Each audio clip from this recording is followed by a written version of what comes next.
Well, it's Chords and Coffee, the beanless edition. Surprise. This is Casandra Carson of the phenomenal band Palen. And if somehow you've made it thus far in life and you have not discovered Palen, they are an amazing band. You guys are tearing it up. You're about to release another record. Is that common knowledge? Is it okay to say this? Yes, that is okay to say. It's true. It's out there. Yes, Yay. and getting ready to play some cool places like the Whiskey A Go-Go. Yeah. Which is historic, like Guns N' Roses, Van Halen, like everybody's played there. It's mind-blowing. It's crazy. And it's our second time playing there, which is even double crazy. That's awesome. So, yeah. and you're going to be opening up for Stone Temple Pilots. And coming up in like 2 weeks. We're playing at the Black Oak Mountain Amphitheater. Yeah, so Casandra's out doing the deal. She happened to be in the store today, and I was like, will you please do a Chords and Coffee? And we've been kind of talking about this for a while, so here we are. And Casandra is an awesome guitar player. And I like to play guitar. Yes, you do. And you're an awesome person, too. I'm going to brag on you just really quick. Casandra, when I first came down here, used to work in the store way back in the day. Mm-hmm. And when I first came down here, Casandra had some time off, and it was right around Christmas. And this was a much bigger store than I had managed previous. And there was just a lot more moving parts. And so Casandra came in, and I was overwhelmed at the time, and I didn't have a handle on it. I didn't have both hands on the steering wheel. You know, I was needing help. And all that to say this is that putting up Christmas decorations is one of those things. I don't even like doing it in my own house.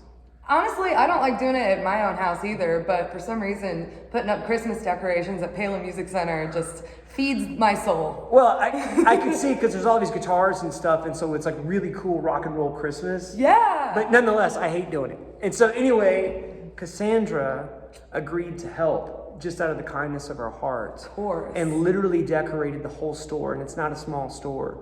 And you did an amazing job. And the reason I wanted to brag on her is that she did that at a time while your band is really, at that point, gathering momentum, taking off and getting all these cool opportunities.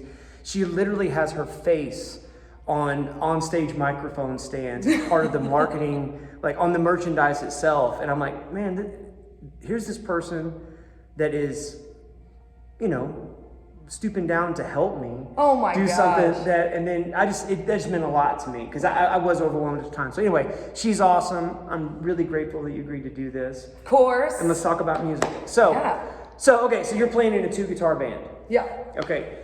And when you're in a 2-guitar band, do you guys have like lanes that you stay in? Or when I've watched you play, it seems like you're crisscrossing these lanes all the time. Yeah. I would definitely say that. I mean, we have our own lanes, but they are not parallel paths by any means. Like you said, they crisscross. Sometimes I'm playing a little lead something during the verse, and Dad's doing more atmospheric type stuff. Or maybe I'm just holding down the chunky chords and he's doing little leads or whatever, you know, it may be. But it's always like complementing parts or two parts of a riff that are happening. And by the way, so the other guitar player in the band is Paul Carson, Casandra's dad. Oh, yeah. And Paul is actually on our first show of 2023 with Tyler. And so if you haven't seen that, you should go back and see that. And Paul's played with Petra and is, lots of other bands, and just a shredder in his own right. But I would love to know, like, it seems like just watching you guys that, like, with your songs, a lot of times, there's a lot of riffs, right? Oh, yeah. Which, hallelujah. Yes. Right, yeah. There's a lot of riffs, a lot of cool parts, a lot of chord changes, a lot of things that are, like, reminiscent of, like, really great quality rock. What are your influences that got you there for that, just for the people that are watching that hadn't... I mean, definitely Van Halen was a huge influence, like, for my dad, but also on me because, my dad loves Van Halen, therefore I must love Van Halen. So that... You want to be in this family? You will love Eddie! But, I don't have to go on and on about Eddie Van Halen's guitar playing. We all know. But the thing that I loved about it is that it was never just some, like, easy, chunky guitar part. Like, it was always kind of a melody in itself. like its Do you remember own one of the first riffs orchestrated- that you ever learned where you were like, oh, this is really cool? Oh yeah, like my first Van Halen song I learned was Eruption, so that was cool. But Will you play a little bit of it? no, absolutely not. But yeah. So I don't know. I'm gonna get her to play in just a second. Anyway, keep going. Oh jeez. Yeah. I like that he's all over the place all the time. It was never just a cookie cutter, portion that he was always playing. And yeah, I like whenever a guitar has its own intentional part in a song. Yeah. And so that's like very much where me and my dad like to write as well. It's like having very intentional, orchestrated parts. It's not just there because it should be a chunky guitar part driving the verse. Like maybe it could be a riff that does something to the chord in a certain place, or I don't know. No, totally. So when you guys go see them, and you should, you're going to see that, like, as a for instance, like, let's just pick a tune, and like maybe something that's just like, hey, this is one of my favorite riffs to play, in the evening, whether that's like, for the record, or, I mean, do you have a tune in mind, or? Oh, like one of ours? Yeah. Oh my gosh. Yeah. Actually, I did write down a bunch of songs, and now my phone's way over there, so how am I going to remember? No! Oh wait, we can cut it, right? Nope, we're gonna do it one take. No! Yeah, this guitar, by the way, while you're getting this phone, this guitar has a pretty wild history. It does. Oh, here we go. You wanna briefly tell this? I will. And tell them what it is and stuff like that. This is actually a super cool guitar, not only because it looks beautiful, but it has a great story. By the way, that is honest relicking. Oh yeah. You have played the snot out of this. It's kind of I don't think horrifying. I don't think can tell. No, it's awesome. I mean, love it. I haven't cleaned it in a while, so there's still sweat dried all over it. There's some goo, Yeah. but like, I mean, these are rock marks. Yeah. Yep. From rocking. Yeah. There's yeah. lots of belt. Look at that. Nice. Anyway, so this guitar. Yeah. So whenever I worked here at Palen Music Center, we, for a couple years, did this event called After Hours, and it was like basically a free NAMM here at the store. Yeah, it's huge. And it was this huge event, and it was awesome. But Paul Reed Smith came as one of our special guests. The man, Paul Reed Smith. Yeah, the man. And that year, which it was 2017, I think. Oh yeah, this is 2016. Wow, a 2016. This is so crazy. So in the year 2016, they released this model, the CE24, and they released it in January, and I was freaking out about it. I needed it. It was like, this was all of the specs I was looking for in a guitar. So I'd been talking to our PRS rep, like, dude, what kind of deal can I get on this? Like, I'm saving up my money. Like, right. They knew that I was planning on buying one of these guitars. And somehow my dad got in the mix and was like, talking to our PRS rep, Ron, and he's like, by no means can you let Casandra order this, because I'm going to get it for her for her birthday coming up. So then that starts going on. Well, then Paul Reed Smith hears about what's going on here, about, oh, we're going to get Casandra this guitar for her birthday. And he's like, well, how about this? I'll do you one better. I'll pick out the wood for it, and I'll just give it to her for her birthday at the After Hours event. So unbeknownst to me, I'm like doing some announcements, and I have Paul up there with me getting ready to lead into, I don't know. The next thing. There's a bunch of things happening that night. But anyways, they're like, hey, who likes birthdays? And it had been like 3 weeks since my birthday, so I'm like, oh, like, whose birthday is it? I'm like emceeing the night, trying to just play along. And he brings out this guitar, and he's like, this is for you. And anyway, it's kind of a blur thinking about it now. But I remember that moment, and you were absolutely like flabbergasted. Like, you were I literally had no words or breath or anything at all in me. It was just like I was hovering above my body, watching It was Paul a give me transcendental this experience. guitar. Yeah. And Paul, if you're watching, she has played the snot out of this thing. And I absolutely have. Yeah. It Yeah. has been beat to pieces, but also taken care of. And it's a really great top, too. I mean, he picked out a nice piece. So, it'd be cool for you to play us a riff, and then, like, just from one of your tunes, right? Yes. And then maybe teach it to me, and then let's just talk about it. And then I have some other questions I would love to visit with you on, too. So, please put a comment in the comment section about how awesome Casandra is and also what your favorite Paralandra song is. So, all right, what do you got? Okay, so this riff I like to call Captain Insano. Captain Insano. And it is from the song Pretty Little Liar. Uh-huh. And it's this bridge section that I wrote. And yeah, anyway, I guess I'll just show it. Captain Insano, here it comes. So, just like this.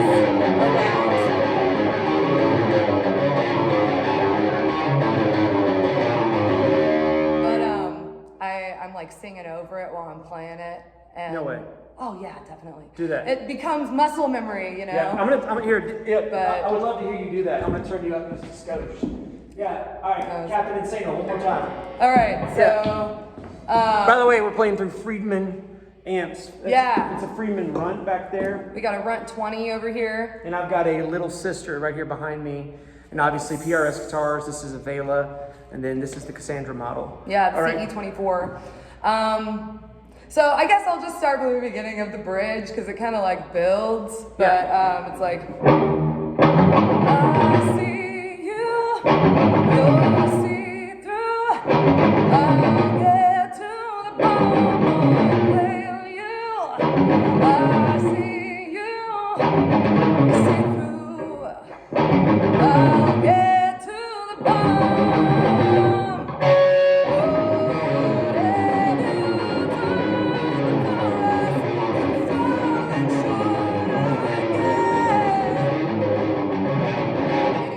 Gross, but you know. No, that was awesome. So I mean, obviously, I know the answer is practice. Yeah.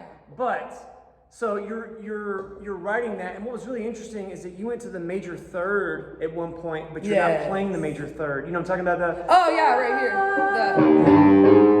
I guess you are playing it. Yeah. Just on the last time through, I go up to that major. Gotcha. But yeah. Like, did you hear that stuff when you're like writing the riff, or was that one of those things? Yeah, it was like that note has to be in there for sure, and it only happens one time, but it's worth it because it.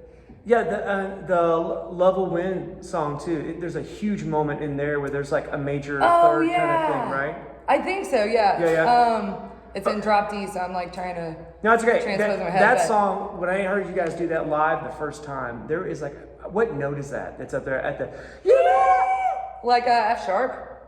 Yeah, and No, it's a G. yeah, and Or wait, no. It would be. you're tuned down. A I half know, I'm step, tuned and then- down, Yeah, so- yeah. So we're by the way, we're half step low right now. So E flat. So if you're playing it, So it's a G, yeah, yeah. technically. Wait a minute. Sorry, you playing an F sharp? That was an F sharp. I'm a half step down, so So it'd then. be an F. Oh, it's an F. Yeah. I don't know music that well. No, it's great. But you do. you know, like I hear it right. Right. On paper. When you hit that note, it feels like that's got to be like, just like, is that like one of those things you got to like psych yourself up to hit that? Because it's like such a powerful, because you're not just going, ah, I mean, you're like, blah. It's like full blown Viking Valhalla. Thank you. Y'all. I do get psyched for it, like when it's coming up, because I just know I'm about to blow everybody's minds.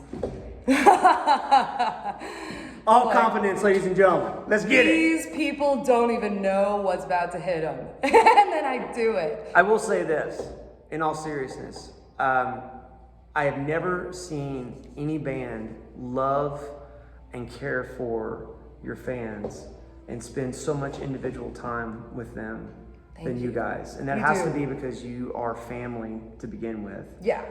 And I would love just to, like, if you're watching this and you're in a band and you're frustrated at the fact that you're like, man, I can't get anybody to come to my shows, or live music. It's just people do support live music. It's just you have to put in the work. Oh, yeah. Relationally with the people that are coming. I would love to hear you just talk about that just for a little bit. We're gonna go all over the place with this, by the way. Cool. So, yeah. Yeah. I mean, fans have always been super important to us since day one because obviously, like, you get nowhere without them. Right. So those are your most important people. It's like your most important clients. If you're working at a business, like, you got to treat your customers right and make them want to come back and do more business with you. So, like, from a professional standpoint too, it just makes sense. But yeah, like, we got into this band to impact lives, to make a difference, to be a light in the darkness, honestly. And, you know, like, you have to be investing into people. That's why we're doing it. We're doing it to change lives, to change people's perspective, to give them hope. And that doesn't end just at the songs. That's who we are as people. So, yeah, we appreciate every single person that comes to our shows and gives us a chance. And I don't know, it just comes like second nature. You just be nice to people. Right. You know? I would love, and guys, comment below if you're loving this, because this is really cool. What I'm about to ask you, I don't know that I've asked anybody on this show, and honestly, I don't know that I've heard it a lot. But you just talked about being a light in the darkness. I mean, the genre that you guys create in, which is, you know, pretty hard rock, and when you hear them, I mean, there's like just in that riff when the full band is going, that is a bludgeoning device. You know, it's a heavy riff. Yeah. You know, but yet your music is hopeful. Yeah. And is that something that especially when you're playing like in these bigger venues with other acts that maybe come at it from a different angle, where they're more like, I'm just gonna say it, negative. You know what I mean? Is there ever a weird tension with that, or is there ever any kind of thing that where it's like you sort of become kind of aware, like, oh, we're different, you know? And I'm not even saying it's a bad thing. I definitely feel, I mean, that we are different anytime or anywhere, because yeah, we are like genuinely like happy people that are having a lot of fun, and definitely like, I mean, self-deprecating humor all the way. We make fun of ourselves 24/7. We're constantly cutting each other down in some way or another. We're not just like rainbows all the time at all. But like, we genuinely love what we do, and we are like happy to be there type people. And so, yeah, I think that like our energy is different, and it electrifies an audience in a different kind of way. And definitely like, you know, the negative lyrics and that sort of thing impacts people as well. But I feel like our impact is just on a different wavelength. It's a different vibe. And I feel like it goes really well hand in hand. Like whenever we are playing with bands that are just like completely opposite of ourselves, the fans still love it. Like, for example, we've played with this band, The Convalescents, who is under our same record label umbrella, under Legend Recordings. And they're like, I don't know if this is like the correct term, but like black metal. So it's not really a lot of singing melodies at all. It's like no rainbows all the time. Like like I'm pretty sure, actually one of their latest music videos was about like a human meat factory. Like it was just like, it's dark. So anyways, but we've played with them multiple times, and as people, really cool people, but obviously the music could not be more polar opposite than Paralandra, but the same audience enjoys both bands. So I think it's interesting, you know, how we can go over well in different settings, you know, just because, I don't know. I hope that answers the question. No, you said it beautifully. And also I want to say right here and right now that if you hear that and that like stirs you, that blesses you, that speaks to you, the best way that you can support them is to follow them on all the social media platforms, download their music, and help them to continue to shine that light in a dark place. I feel like we ought to play something right now. Okay. Right. So we played a riff. Do you want to, I mean, again, flying off the seat of our pants here, do you want to play another Paralandra? You want to play together something? I mean, I'm trying to think of something that I could teach you. Keep it super simple. I know, all of our riffs are freaking insane. You know what? Let's go for one and just see if I can pick it up. You guys can watch me struggle here. I'm trying to think of like something that me and Dad play. Oh, like the All Fall Down riff. Okay, so during the verse of the song All Fall Down, I'm doing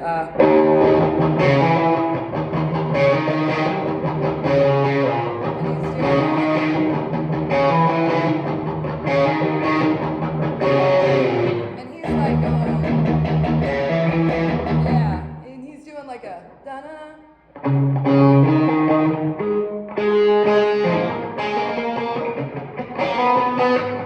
Something like that. Yeah, here, I'll let you play my part.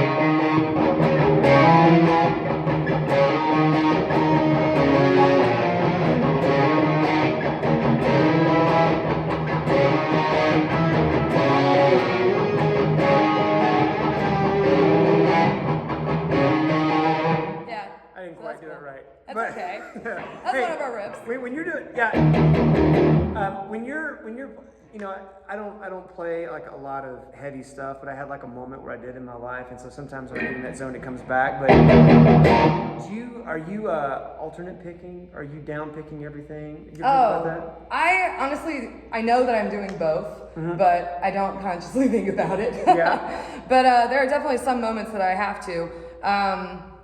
On that one, I think it's pretty much mostly down picking. So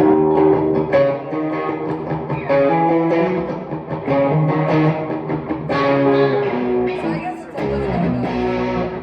A little bit of what? A little bit of both. Yeah. I don't know. I guess it just depends on like, because I'm singing while I'm playing this, so I feel like the rhythmic patterns sometimes determine what my right hand does. So does your voice kind of lead, like when you're writing a riff? Maybe here's a better way to say it. Which one comes first, the riff or the vocal, chicken or the egg kind of thing? Oh, well. Typically, or is it? Typically, the vocal will come first. And it's like I'm singing a song in my head while I'm driving or whatever. And then later I'm like, okay, now let's try and put some chords behind it and see what key this is in, whatever I just came up with. And then I'll normally take it to Dad and be like, hey, can you like make these chords cooler than chords? Because chords are like lame. So Chords and Coffee takes exception to that. I know what you're saying. I forgot where I was. Yeah, it's okay. It's authentic. No, I know what you're saying, if I can interpret this for you, is that, you know, you don't want to just... Yes, what I'm saying is like, you know, there are cool chords and then there's D, C, and G. Well, and also you... yeah, exactly. And you know, for the genre that you're existing in, like you're trying to find ways to like to embellish, yeah, to make make these it riffs different, and stuff. like something you've never heard before. Do you guys even have? I mean, this is a serious question. Do you guys have songs that are like where you're playing chords for most of it, or is everything pretty much riff based? It's pretty much all riff based. Yeah. Like honestly, I mean, I definitely do still play and strum chords in the chorus and stuff on a lot of them, but it's very. I would say 50-50 would be a safe bet, but it's probably more riffage than chordage. Riffage than chordage. Yeah. Someone needs to put together a shirt that has the word riffage and then chordage and then like a greater than and less than sign. You can decide which one you stand on. Oh there. my gosh, we need to make that. There's a little Chords and Coffee Paralenter crossover merchandise opportunity. Yes. Right there. Use code coffee and crappies for 20% off. Exactly. Coffee and crappies. We were talking about so at the warehouse for .com. Somehow or another, there's several aquariums. Oh my gosh, it's crazy. It just one guy got an aquarium, and then another guy got an aquarium. Next thing you know, it looks like a Bond villain stronghold, right? You definitely wouldn't believe it was a music warehouse. So we were talking about doing a Chords and Coffee that was aquarium themed, and therefore Chords and Crappie. We called it Crappie, not where I'm from. Well, hey, so we've talked about, you guys do a lot of riffs, and we talked about, so like, does Paul and you, you guys like take turns writing stuff, or is there like, you know, one person comes in with something and then, you know, it'd be really cool if you did this. Yeah, like, okay, so Dad came up with this really cool riff that's on a song on the new album, so no one's heard this yet. Is this a sneak peek riff we're about to hear? It's a little sneak peek riff. Nice. Because we had been like building this song and it needed a chorus and we were just trying to figure out what the heck could it be. And obviously the go-to was like something big, you know, that you can like sing along with. But then Dad was like, what if we went into just like a riff? Obviously, and we're like, yeah, we like that. Yeah. So it goes from like this big open, almost like Foo Fighter-y type pre-chorus into just a.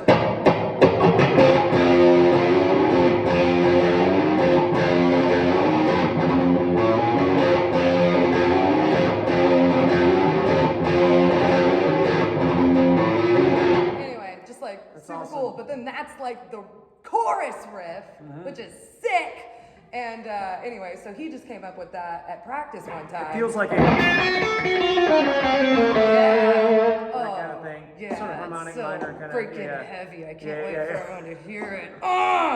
But yeah, it's great. But anyway, so we'll come up with riffs just like at practice. Sometimes you have one before practice, like the For the Record riff that, well, it's in drop D, so I can't show you right now. But like I came up with that one beforehand. By the way, the reason she can't show you, for those of you like, why can't you just drop the D? I guess I could do it on this guitar. If I had a D tuna. You keep this floating, right? Yes.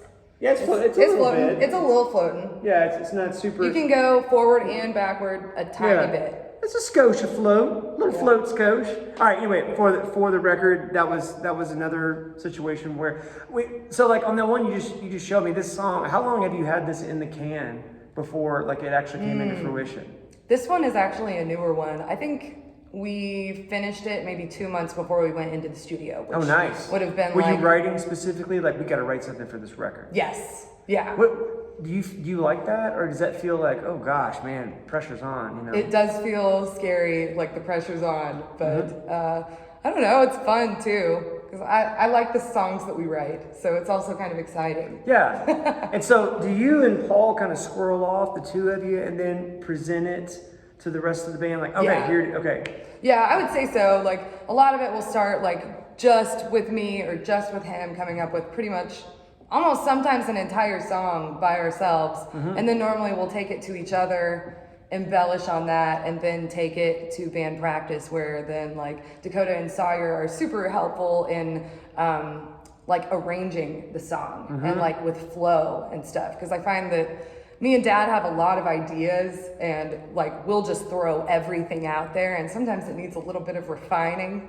Yeah. You know, so plus they're hearing it like first time. And that's a really good tip too, because if you are in a band, sometimes I feel like I had my brothers on here recently, and we did a Chords and Coffee tribute to our dad, you know, me and my brothers, and we were talking about, because we used to play in a band together, and so I have a brother that plays drums and another brother that plays bass. Nice. Okay. And one of the things that we talked about when we were playing music, we were so hard on each other, and I could see it being different with your dad, because your dad's going to be hard on you in a way, like because he's your dad. But then also you're gonna like bust your dad's chops because he's your dad, right? And it's that back and forth. But when it's other people, even though you feel like family now because of how long you guys have been playing together, but the point I'm trying to land at is that sometimes we would be too critical of ourselves, and especially like in that group, I was the primary songwriter, and sometimes I was too afraid to accept criticism and have somebody kind of chop up my tune. And actually, the best musical work that I've ever done, in my opinion, has been where I've like handed it to somebody and let them go, the verse is the chorus and the chorus is the bridge, you know, that kind of stuff. Yeah. And so when that happens, you guys like have, I mean, there's so many parts. Do you have like a whiteboard? Yes. Literally, talk about that. We do. Yeah, because like we get to have we have so many parts in a song that we start naming them. So we're like, okay, after the chorus comes Tim Jr., and then comes Sister Sally. I got it. Can I hear a Tim Jr. riff really quick? I think Tim Jr. was, what was it?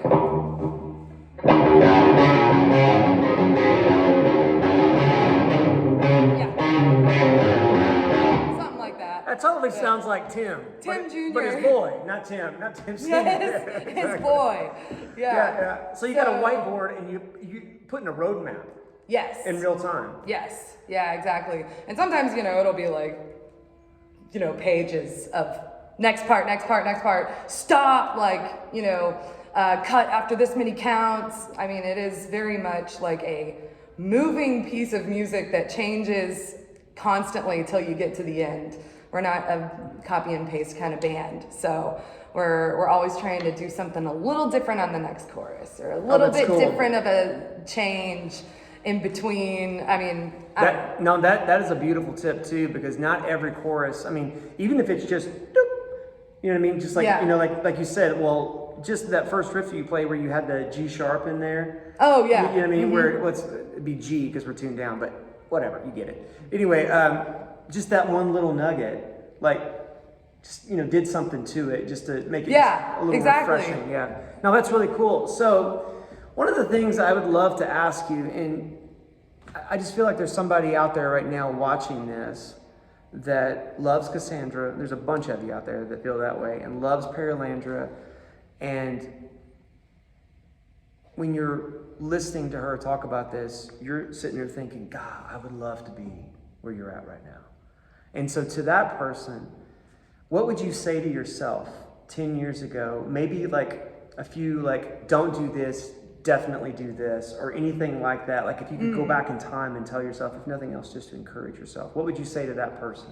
I mean, I would say that the life that you want for yourself is 100% attainable.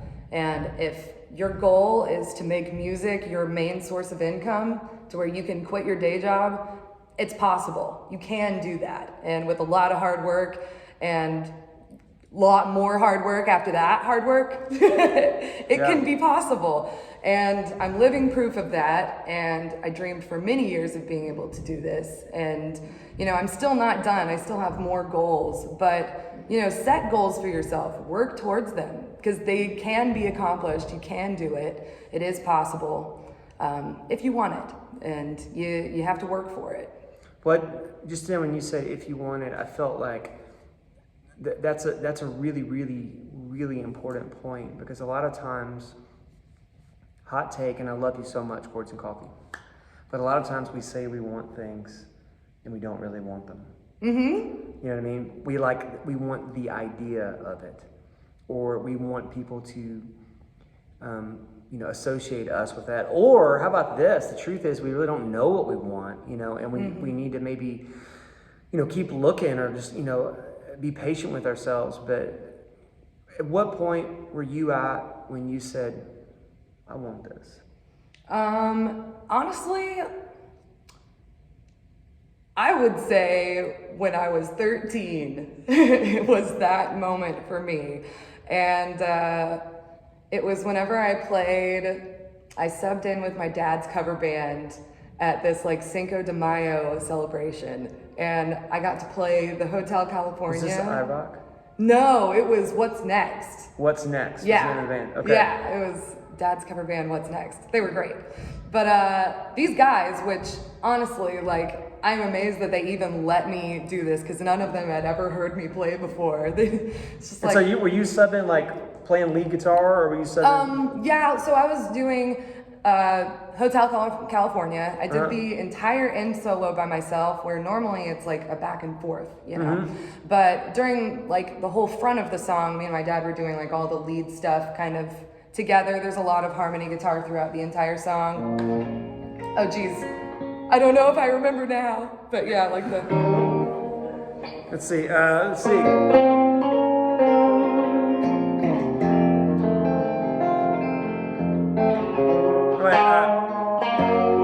Wait a second. So we're tuned down here.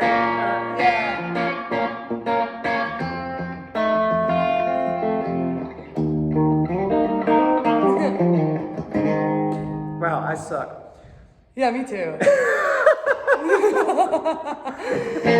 All I'm trying to say is, Yeah. 13 was a few birthdays ago, so it's been a while since I played it. But I got to play this song and in front of a huge crowd, and it was a defining moment for me as a human being and realizing what I wanted to do with my life. And I was like, I want to do this forever for the rest of my life. That's awesome. So, anyway, ever since then, I was the rock star girl at school and everywhere else I went. And now I'm still living that fantasy. And what's something that you would tell yourself in terms of like, hey, here's a reality of this fantasy of living rock star life that maybe either buckle up for or be willing to say goodbye to this or whatever. I mean, wow, there's By the way, like I figured out the chords, so we can play this if you want to. Yeah, it's beautiful. Do you remember it? No, I don't. And I feel bad because I'll probably play wrong notes. But kind of remember the. Anyway, I don't want to do it. I want to do something wrong. I do something stupid on the internet at least once a week. Oh, okay. Well, I feel a little better. There you go. But something I would say to my younger self, you mentioned it just a second ago, and that was just to not be scared. And honestly, it's never been my personality type to be scared. I'm very much a like walls up, like fight me kind of person. Where does that come from? I don't know. It's just like how I've always been. That's fair. All Like right. you can ask Kevin Flannery even, because he's a Shout out to Kevin Flannery, Kevin wherever is you're at. amazing. I've known him my whole life. He's worked here when I was a child, and so I've known him forever, and then we worked together. But yeah, I've always just been a jerk, as a kid. Nah, just direct is how I would put it. Direct, blunt, Direct. will tell you to your face how I'm feeling type Yeah. of person.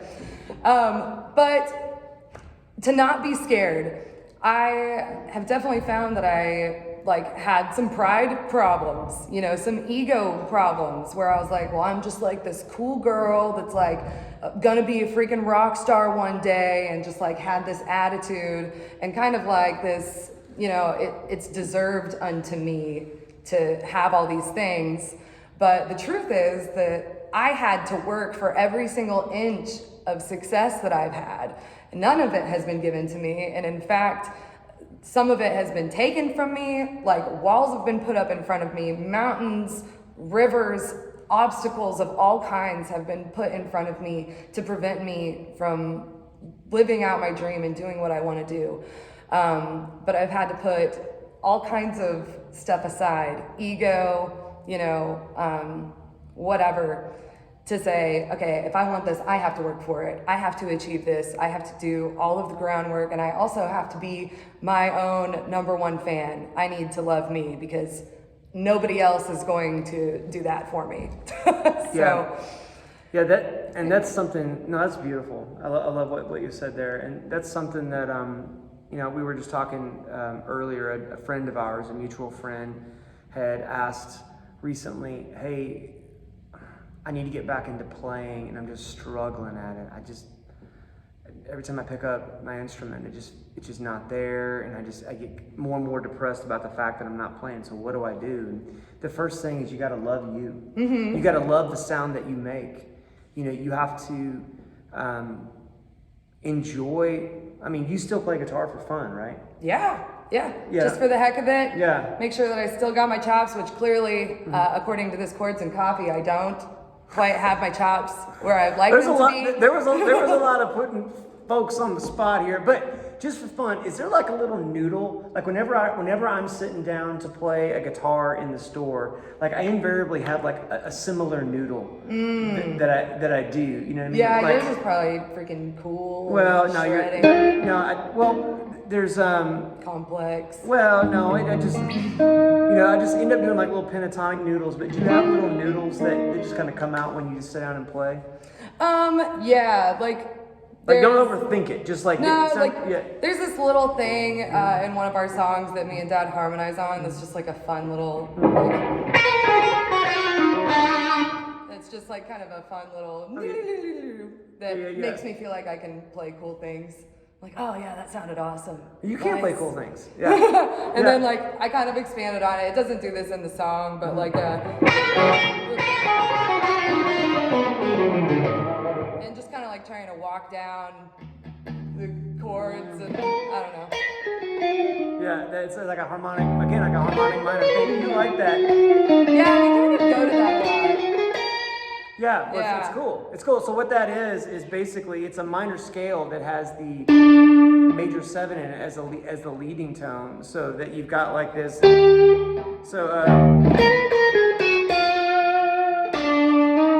right.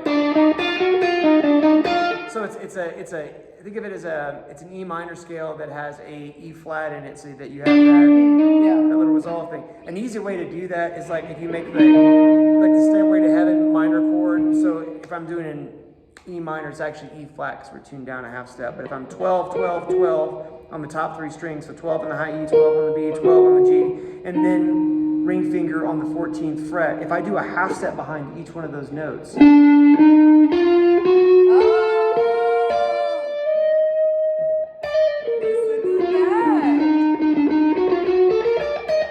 There was a video game called Gauntlet when I was a kid. I know that video game. And you go in the video game place, and it was the only one that had like 4 people that could play at the same time. Uh-huh. And there was like a wizard, like a thief, and a Yeah. Valkyrie, and then like, you know, like the regular warrior guy. And then so you could all play together, but the intro music was like you know, like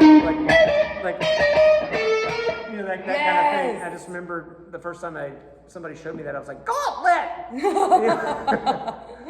Anyway. That's awesome. Yeah, we do gravitate to that. I think I attribute it to my Yngwie Malmsteen obsession for a lot of And you guys toured with Yngwie Malmsteen. We did, actually. That was it wasn't even a dream come true because I couldn't even dream it. That was too big of a dream to even dream. But then it happened.